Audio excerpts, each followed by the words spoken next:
Hey gamers, John, host of Video Games in the World. 24 years ago, we had a live-action movie based on a video game. It was the very first one based on one of the most famous video games of all time, and it was lambasted by critics, moviegoers, and fans. But now, it has become one of those so bad they're good cult classic movies. I'm talking about Super Mario Bros. And why is that? Because Nintendo and Universal Pictures will join forces in making an animated Super Mario Bros. Movie. That's right, Mario is coming back to the big screen according to a report from the Wall Street Journal. The article states that Illumination Entertainment, the company behind both Despicable Me and Minions, is close to reaching a deal with Universal Pictures and Nintendo to create an animated Super Mario Bros. Film. The previous and only feature-length movie starring Mario was 1993's Super Mario Bros., which starred Bob Hoskins. Nintendo already had a deal with Universal to open up a Nintendo Land section in select Universal Studios theme parks, which will include rights based off franchises such as Donkey Kong and Mario Kart.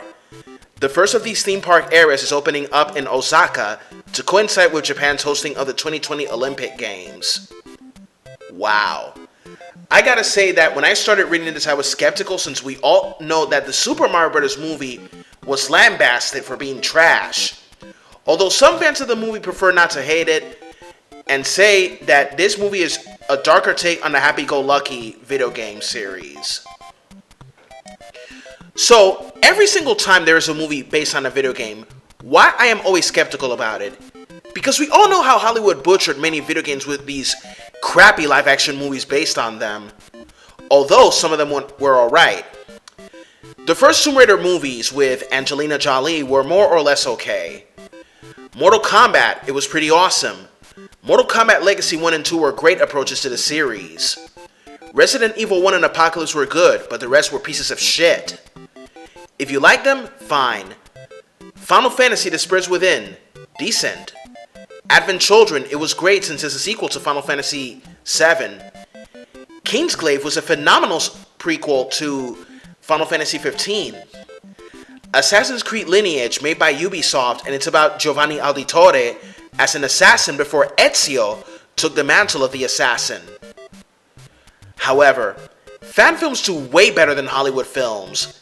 Examples: Street Fighter Assassin's Fist was phenomenal since it focused on the origins of Ryu and Ken, as well as Gouken and his brother Gouki training under the tutelage of Gotetsu, and also how about how Gouki becomes Akuma. Not to mention Matador, based on Vega's origins, and also the Balrog fan film. However, we all know that the bad movies based on video games. Double Dragon, nobody liked it. Street Fighter, piece of trash, and so was Legend of Chun-Li. Mortal Kombat Annihilation, people didn't like it. Wing Commander, nobody saw that. Prince of Persia, people hated it. Dead or Alive, people hated it. Tekken, piece of shit. King of Fighters, ultimate piece of shit. Assassin's Creed, not many people were too fond of it either, as well as Warcraft. Well, to conclude this, I gotta say that if it's an animated movie, it should be fine. We had Super Mario cartoons back in the 80s and the 90s, and we loved them. And that's all, folks. Just remember to comment, share, subscribe, and rate. This is John, host of Video Games in the World. Have a good one, and play hard, gamers. Bye-bye.